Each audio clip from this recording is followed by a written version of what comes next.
হ্যাঁ, এটা বলছি। আপনাদের মাধ্যমে মুর্শিদাবাদবাসীর কাছে একটা আবেদন করতে চাই। আগামীকাল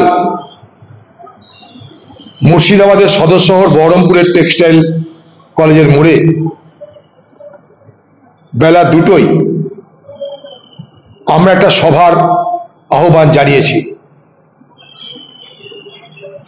সেই সভার উদ্দেশ্য সারা মুর্শিদাবাদ জেলায় সাম্প্রদায়িক সম্প্রীতি ফিরে আসুক, সারা মুর্শিদাবাদ জেলায় হিংসা হানাহানি কোন রকম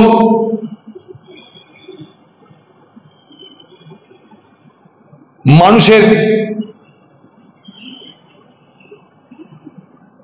নিরাপত্তা বোধ যাতে না হয়, এবং সর্বোপরি মুর্শিদাবাদ জেলার সকলে আমরা হিন্দু মুসলমান শিখ খ্রিস্টান যারা আমরা এই জেলার অধিবাসী তাদের এটা মনে স্মরণে রাখতে হবে যে আজকে মুর্শিদাবাদ জেলা সারা দেশ জুড়ে আলোচিত নাম। এই আলোচনা আমাদের সুনামের জন্য নয়, আমাদের বদনামের জন্য, যে আমরা মুর্শিদাবাদ জেলায় হিন্দু মুসলমান একসঙ্গে থাকতে পারছি না, হানাহানি করছি, হিংসা করছি, গুলি চলছে, আহত হচ্ছে, মৃত্যু হচ্ছে। কেন? পুলিশের ব্যর্থতা কেন? একদিকে প্রতিবাদ, আরেকদিকে শান্তিপূর্ণ বাতাবরণ পুনরুদ্ধারের জন্য, সম্প্রীতির বাতাবরণ পুনরুদ্ধারের জন্য কংগ্রেস এই জেলার সর্বসাধারণের কাছে আহ্বান রেখেছে। এই সভাতে আমরা ভারত সরকারের কাছে দাবি করব যে ওয়াকফ আইন, যা সংবিধান বিরোধী আইন বলে বিবেচিত হচ্ছে, এমনকি সুপ্রিম কোর্টেও যে আইন প্রত্যাহারের দাবিতে পার্লামেন্টের বাইরে ভেতরে কংগ্রেস আন্দোলন করছে, বলছে, প্রতিবাদ করছে, সুপ্রিম কোর্টে যাচ্ছে আইনি লড়াই লড়তে। সেই ওয়াকফ আইন বাতিল করতে হবে আমাদের দাবি। আমাদের দাবি পশ্চিমবঙ্গে হাজার হাজার শিক্ষক শিক্ষিকা পশ্চিমবঙ্গ সরকারের অপদার্থতার জন্য, তাদের দুর্নীতির জন্য, তাদের স্বৈরাচারী মানসিকতার জন্য আজ তারা চাকরি হারা হয়ে এক অনিশ্চিত ভবিষ্যতের কিনারায় দাঁড়িয়ে আছে। সেই সমস্ত শিক্ষক শিক্ষিকাদের পুনরায় সম্মানের সঙ্গে, মর্যাদার সঙ্গে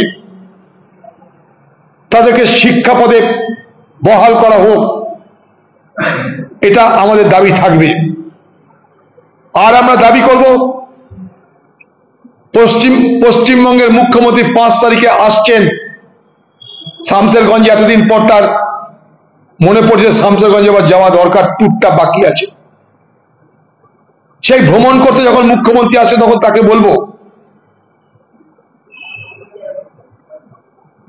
যে গোটা জঙ্গিপুর সাব ডিভিশনে যেখানে যেখানে হিংসা হয়েছে, সেই হিংসার আগুনে যারা বলি হয়েছে, হিংসার কারণে যাদের ঘরে মৃত্যু হয়েছে, যাদের ঘর বাড়ি পুড়েছে, সম্পত্তি ধ্বংস হয়েছে, দোকানপাট ধ্বংস হয়েছে, গুলিতে মৃত্যু হয়েছে, গুলিতে আহত অবস্থায় হাসপাতালে মৃত্যুর সঙ্গে পাঞ্জা লড়ছে, সকলের জন্য যথাযোগ্য আর্থিক ব্যবস্থা করতে হবে। আবার যেন তারা পুনরায় তাদের নিজ নিজ জীবনে রুটি রোজগারের পথ সুনিশ্চিত করতে পারে, তার জন্য আপনাকে আর্থিক মদত করতে হবে। পাশাপাশি যারা অপরাধী, তারা যে ধর্মেরই হোক না কেন, সেই অপরাধীদের বিরুদ্ধে কড়া পদক্ষেপ নিতে হবে। পুলিশি ব্যর্থতা কেন হলো এইভাবে? একটা অফিসারকে, দুটো অফিসারকে সরিয়ে দিয়ে লোকের চোখে ধুলো দিলে আমরা মানব না। এই পুলিশি ব্যর্থতা কেন হলো? এটা কি পুলিশ স্বেচ্ছায় করেছে, নাকি পুলিশকে বাধ্য করা হয়েছে আপনার দলের নেতাদের পক্ষ থেকে? তা আমরা জানতে চাই। কারণ শামসেরগঞ্জে যে ঘটনা ঘটেছে, সর্বত্র আপনার দলের লোকেদের নাম পাওয়া যাচ্ছে।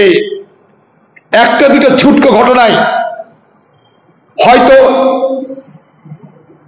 অন্য দলের কেউ জড়িয়ে থাকতে পারে, যেমন ধুলিয়ানের শিবনগরে কয়েকটা মুসলিম দোকানদারের ক্ষতি হয়েছে, মুসলিম দোকান পুড়েছে বেশ কয়েকটা, কিন্তু লুটপাট, আগুন, খুন এগুলো হয়েছে আপনার দলের নেতাদের নেতৃত্বে।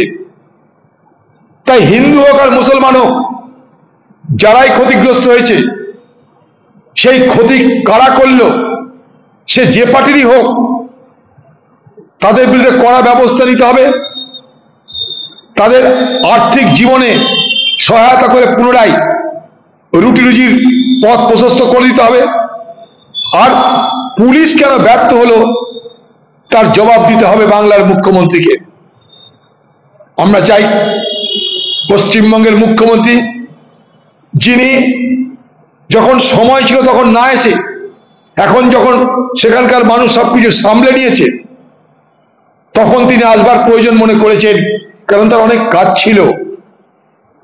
তার কালীঘাটে কাজ ছিল, তার দীঘায় মন্দির উদ্বোধন ছিল, বহুত কাজ ছিল তার লন্ডন যাওয়ার তার আগে হলো, ভ্রমণ টমন করে এখন যখন অবকাশ পেয়েছেন বাংলার মুখ্যমন্ত্রী, সেই অবকাশের সময় তিনি ভ্রমণ করতে আসেন শামসেরগঞ্জ। যখন রক্ত ঝরল তখন মামাটি মানুষের নেত্রীর দেখা নেই, যখন হাহাকার উঠল দিদির আমাদের দেখা নেই।